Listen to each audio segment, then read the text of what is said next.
Thank you for joining us. We are here today with Alex Tachiki from the Public Works Department of the City of Monrovia. Thank you for joining us. I'm happy to have you. Sure, it's my pleasure to be here today. Awesome. And today we're going to be learning a little bit more about Public Works and all of the incredible projects that they have coming down the line that are currently taking place to take care of our wonderful city. We'll go ahead and get started. You can kind of say a little bit about yourself, and then we'll kick off with the first question. Sure. So happy to be here. My name's Alex Tachiki. I'm the Deputy Director in Public Works here in the City of Monrovia. Again, really happy and excited to be here and share with you guys some of the new stuff that Public Works is working on. I've been working for the city for almost 5 years now. Couldn't be happier here in the city, and again, just really glad and excited to be here and share with you all what Public Works is going to be working on over the next couple of years. Yeah. Awesome, awesome. Thank you. So to start off, tell us a little bit about what the role is of Public Works and what are your responsibilities specifically within that department? Sure. So Public Works, just to kind of keep it simple, we're in charge of maintaining and repairing all of the city's infrastructure. That includes our streets, our sidewalks, curb, gutter, traffic signals. We also own our own water system, so we maintain our water system and the sewer system as well. And then we also manage a number of contracts. So we're in charge of environmental services. So our trash contract, or solid waste and recycling contract with Athens Services is something that we manage, the street sweeping contract, among other things. And so we're really excited and happy to share with you all that I'm sure a lot of Monrovians have seen over the last several years now, a lot of construction. Monrovia Renewal was one of the projects that we've been working on for a number of years now. And actually that project is set to be complete here in the next 30 days. So we're really excited about that. I'm really excited about the next steps. And so that's a little bit about what we're going to be working on over the next couple of years is what happens after Monrovia Renewal. And then just to touch on my role as the Deputy Director, I oversee the administration side of things in Public Works. So that includes our engineering, our capital improvement and project team, environmental services, fleet and fuel, and then all of our contract management. Yeah, awesome. That's quite a lot. That's quite a lot that you do. And thank you so much for, yeah.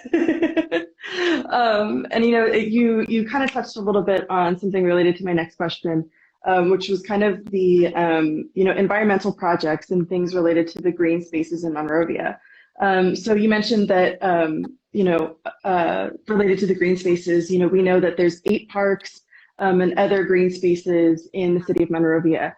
What environmental services are at the forefront of Public Works agenda over the next, months, years, tree planting, anything like that? Yeah, so I'm glad you brought up tree planting. I'll start there. So over the last about 6 months or so, we launched a really simple, but I think really effective tree planting program. Literally, it's as simple as a resident is just going to send our Public Works team an email asking about trying to plant a tree in the city parkway. So our staff goes out and we'll take a look at the available room. We provide recommendations on what types of trees that we're able to plant there. And so we're really happy to share that we've been doing that over the last 6 months. We're entering the summertime, so it's going to get a little hot. So we're not going to do any planting during the summer so that the trees can actually survive. But we'll be planting trees again here in the fall. And so it's as simple as going ahead and shooting our Public Works team an email. And we'll go ahead and we'll put you on a list, and then we'll contact you, provide recommendations. And then when it's appropriate to plant, we'll go ahead and plant a tree for you. One of the other things we're really excited to share is actually the City Council has been extremely supportive of EV charging stations and EV infrastructure. So at our last City Council meeting, the Council actually approved a pilot project. So we're happy to share that at the beginning of the summertime, hopefully about July is when we're projecting it. We'll be actually under construction in Old Town to add 4 EV charging stations that will be available to the public.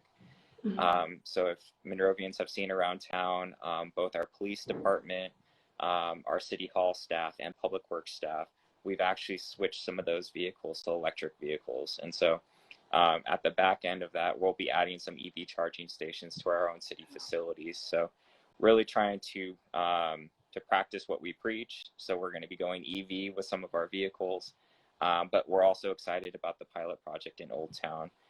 Once they're installed, we're actually going to be offering free charging for about 30 days at those different locations. And so we really want to see, you know, what the demand is from the Monrovians, who's using them, how they use them, and then that way we can expand the pilot project to be even larger than what we think it can be. Yeah, that's incredible. You know, it makes me so excited to hear that because I was just reading something the other day about how electric vehicles, I think it was something like by 2022, 2023, they're projecting that they're going to become even more and more affordable. And this is a part of the conversation that we really haven't had yet as a part of Book to Action. We've mostly been focusing on land stewardship, fire, native plants, things of that nature. And so this is the first time we're really being able to engage in that conversation of, vehicles and carbon emissions and things of that nature. So that's so exciting to hear that that's, very much something that we can expect to see in the future for Monrovia. Yeah, it's really exciting. I think we've heard a lot from the community about interest in EV vehicles, and hopefully by adding some stations, we're eliminating barriers for Monrovians to actually go out and purchase these vehicles. Yeah, that's awesome. It's so exciting. And then one thing that we talked about a little bit when we met last week was about water conservation. And I think that's something that, even when I first started working here at Monrovia, I would hear a lot about water conservation. So tell us a little bit about,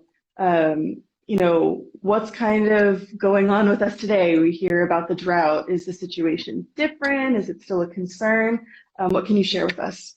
Yeah, I'm really excited to, talk about water conservation with everyone because I think it's a really important and relevant topic today and moving forward in the future. Water conservation, I think, essentially needs to be a part of our everyday life now, especially in Southern California when we've seen really dry years, not a lot of rainfall over the last few years. And so although the governor hasn't officially said the state is in a drought, we're definitely seeing very drought-like conditions over the last few years. So it's a cause for concern as far as our water system, making sure that conservation, again, is a way of life and making sure that we're able to bring water to the valley, bring water to the residents. It's going to be something that's really important over the next several years. Yeah, that's fantastic. Yeah, that's another conversation we really haven't had yet is about water. And I think that's something Californians in particular are very aware of. As much as we, talk about wildfire season, we also, are getting used to having droughts be an issue. And so you mentioned that we're in charge of our own water system. Mm-hmm. Can you share more about that and maybe a little bit more about where our water comes from? Yeah, so it's actually very interesting. In the San Gabriel Valley, and in particular for Monrovia and our water system, our water actually comes from the main San Gabriel Basin. So that means that we rely entirely on groundwater. So unlike maybe some of the beach cities or maybe cities that are in Northern California, our water really actually directly comes from the San Gabriel Valley. And so that's why the valley in particular is impacted when we have a drought season. So if we're not getting rainfall to replenish the basin, that means we actually have to pay to import water from either Northern California or we have to work with Metropolitan Water District to bring water to that basin. So we actually have to buy the water and then infiltrate it and so that it gets into the basin. Yeah. Wow. Yeah, that's something I didn't realize, like how local, that is. I think I had always imagined in my mind that it was just come from somewhere further away. So that's really neat to learn about that. And then is there anything in particular that the city is doing to conserve water and what can residents do to help those efforts? We know a little bit about, making sure we're not running our faucets while we're brushing our teeth for too long, taking shorter showers, things like that. But are there any other recommendations you would have for us? Yeah, I think actually that's a great start, making sure that when you're brushing your teeth or when you're washing dishes, things like that, try to minimize the amount of running water is really a great first step. The second one can be trying to shorten the amount of time that you take a shower or take a bath, things like that, that can really save a lot of gallons of water. And then kind of a third thing is, you can look to try and do some drought tolerant landscaping in your front Mm, yard or your backyard. Right now, I think that's a really important thing is that you use a lot of water when you want to water your lawn. So, one of the things that we as a city have tried to do is try to minimize the amount of water that we use when we're trying to maintain our parks. mm, Obviously, we want the parks to look beautiful. We want to make sure we maintain them properly. But we want to make sure we also don't overwater because we're trying to mm. be, conscious about water conservation as well. And so any opportunity we get, we're also trying to use drought tolerant landscaping so that we can minimize the amount of water demand from our own facilities. Yeah. Yeah, and it's funny, a lot of the recommendations that we get about conservation, which I love that you said, that's a way of life, and the conversation that we're having around regenerating soil, goes hand in hand with our lawns. We had a talk a couple of weeks ago with the folks from the Arlington Garden who kind of specialize in doing regenerative gardening practices. And one of their recommendations was, get rid of your grass, Hmm. grow things on your front lawn or use native plants and drought resistant plants. And that's something that we can do to help the soil. It's a lot of these recommendations that we're getting, they help in a variety of different areas through sustainability, which, that's what we're learning from all of our partners. So that's great to hear that, these recommendations can be so impactful.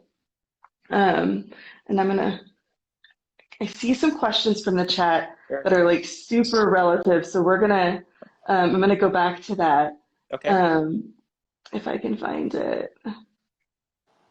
And while you're looking for that, actually, I did want to just kind of do a little quick announcement and hopefully a little bit of a plug. Every week our city manager puts out a weekly email blast. I really encourage everybody to go ahead and sign up for that. Over the next several weeks and months, we're actually as a team, as city staff, we're going to be actually putting out water conservation tips in this city manager weekly. So we'll provide some updates on what our water situation looks like, how you can save water, and eventually what we're looking to do is actually create our own water conservation formal program at the city. So Yeah. we're looking to try and see if we can provide rebates, if we can try and incentivize people to change out their turf to drought tolerant landscaping. So nothing Yes. has been finalized yet, but we're really excited to be launching that probably about July.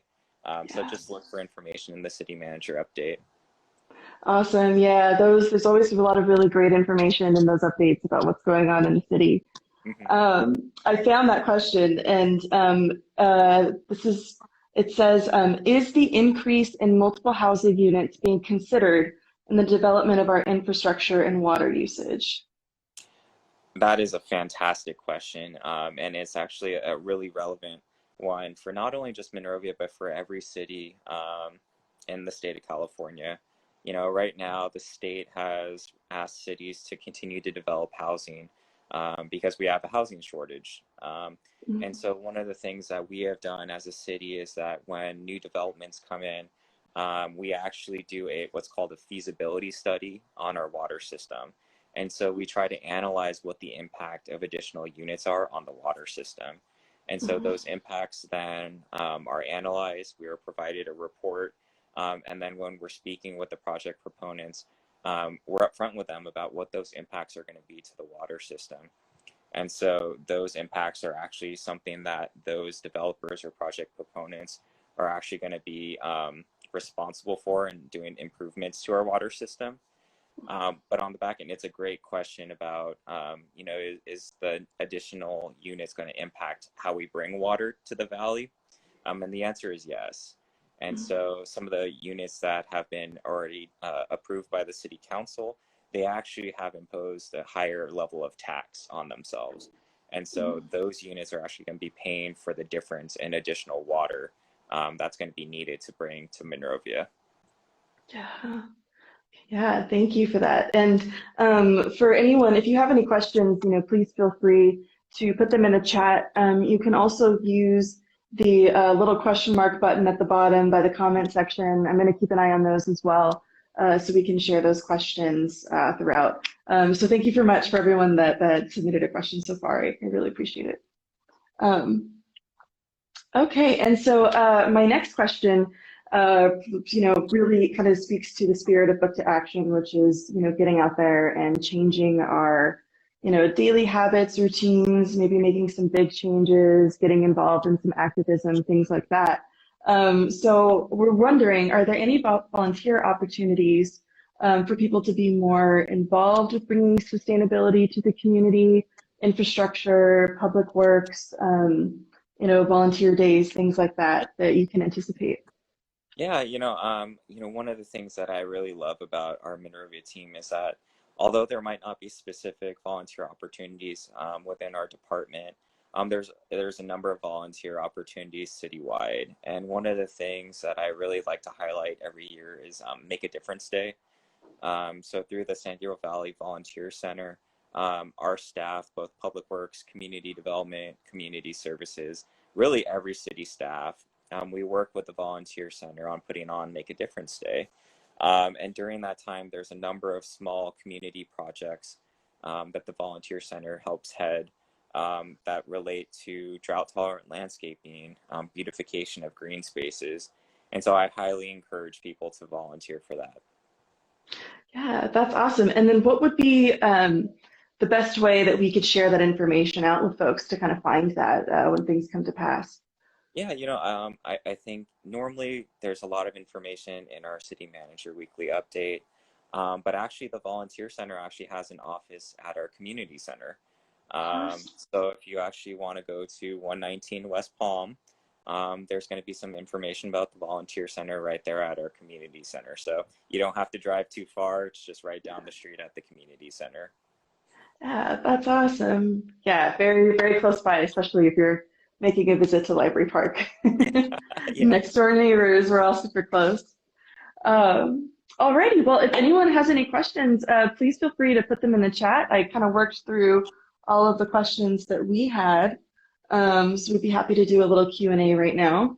I'm going to check our question section to see if there's anything I missed. We have a question here that's coming back to like our lawn spaces. So it's being asked that, to confirm, so it's preferable to get a lawn that doesn't need water or much water. Yeah, I would say that that would be preferable just based on kind of the drought conditions. Right now, front lawns, they consume a lot of water, and then based on how large that lawn is, obviously you're going to have more and more consumption. Mhm. Drought-tolerant landscaping needs a lot less water, Mhm. which means less consumption on your water bill. Hopefully that saves you a little bit of money too. But it helps improve the health of the basin too. The more water we use, the more that basin level goes down. And so if we can all conserve as a team, as a community, it helps preserve the basin and the health of that basin. And that makes me wonder because we're talking about putting in drought tolerant plants. In other talks we've talked about avoiding invasive species, and also mentioning putting in some native species for plants. And is that something when new buildings are going up in Monrovia? Does Public Works or any other city agencies work with builders or any companies that are kind of working on infrastructure? Do you talk with them about native plants? Is that a thing that is that a conversation that happens at all? Yeah, it's a really interesting question that kind of goes back to kind of how our development process works. So actually our community development team and our city planners actually do a really great job of talking to project applicants about that. So whenever a project actually has common space or any green space on the property, our planners actually talk to them about doing drought tolerant landscaping to try and make sure that they can save water as well. Yeah, that's awesome. That was not an element that I knew that I was aware of when it came to community development and those projects. Hmm. Um, that's awesome. Uh, See, we have another question here.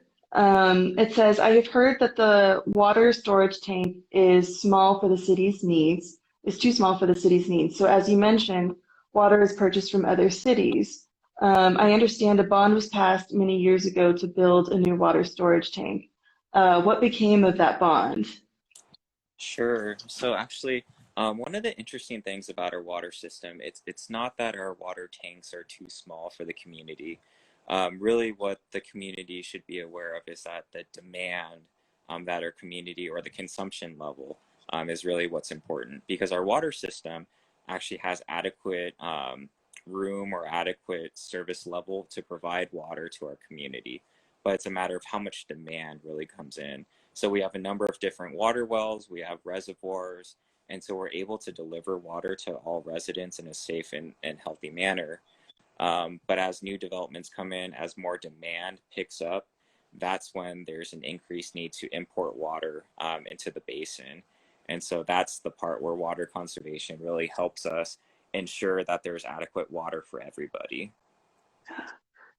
Yeah, thank you. And that makes me wonder too, speaking of the demand, and I think you maybe have brought this up a little bit, but how much do our appliances kind of weigh into water conservation and energy efficiency? Yeah, that's another thing. Energy efficiency is another thing that's going to be at the forefront over the next several years as well. So when you actually use your appliances, actually helps preserve energy. When you want to actually, the timing of it doesn't really necessarily change as far as how much water you use, but the time of day affects how much you use as far as energy consumption. So trying to run them during the night or early in the morning is typically the best practice.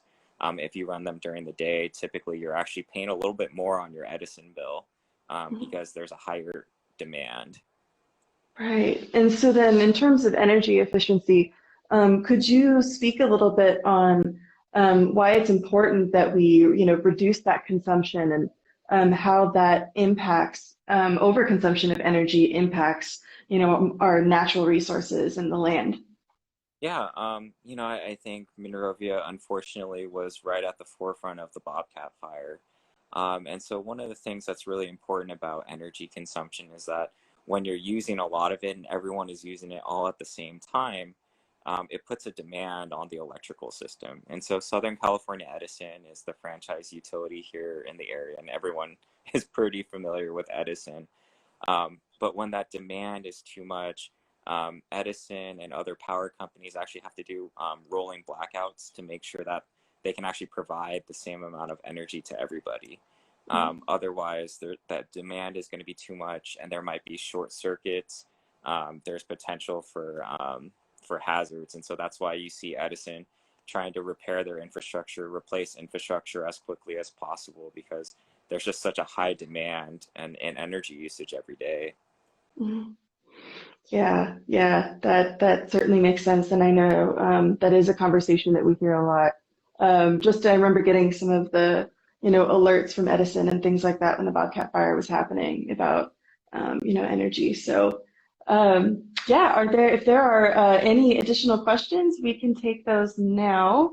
Oh, Um, I think we had a question about I apologize, I didn't address the water bond question. oh, So I see. yeah, I can touch on that. So actually, the city did pass a bond measure to use some of our water funds to do infrastructure repairs. And so that's where you saw a lot of pipeline replacement, service line replacements during Monrovia renewal. So a lot of the funds that were approved during that measure were used during the Monrovia renewal project. Awesome. And if there's any follow-up questions to that, please feel free to put them in the chat. Um, I'm caught up to the chat now, so I can see where that is. So,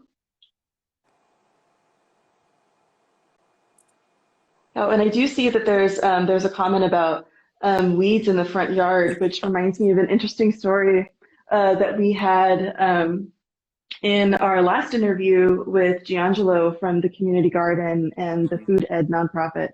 And he told us a story about how at one of the parks there is a native bug species that's on some cacti that we have, and that bug species is actually used for creating certain dyes, and that kind of segued from a story from the Broughton's Milk Fetch, where he kind of said that plant, when it's starting to come in, it initially looks like a weed, but it's actually, a really important endangered native species. So it makes me think, some of the plants that we have are definitely weeds, but I thought it was so interesting to learn that some things, you never know. It looks like a weed, but it can turn out to be something that is, native to the area and potentially rare. So, Giangelo was just encouraging us to get out there and learn more about the plants that we have. So we can definitely do that with our yards, I think. Yeah, absolutely. And I think that's a good plug for like our Canyon Park and the Hillside Wilderness Preserve, because there's a lot of different plant life or species in the HWP. And our community services team does a great job at maintaining that, and they have a lot of different information about the different species up there. Yeah, absolutely. Alrighty, well, I see that there are no more questions and that we're I think we're good to kind of wrap up now. Thank you so much for being here, for everyone that's here with us. At the end of this live, if you could take the survey that's linked in our bio, that really helps us out with our Book to Action programs. Thank you so much for being here. We're really excited to be able to get to talk to you today. I'm glad to be here. Thank you so much for the opportunity. Alrighty, I hope you have a wonderful rest of the week, and same to everyone else. I see Gio's in the chat. It's good to see you. Thank you so much, everyone, for joining. I hope you have a wonderful rest of the week. All right, have a good week. Bye.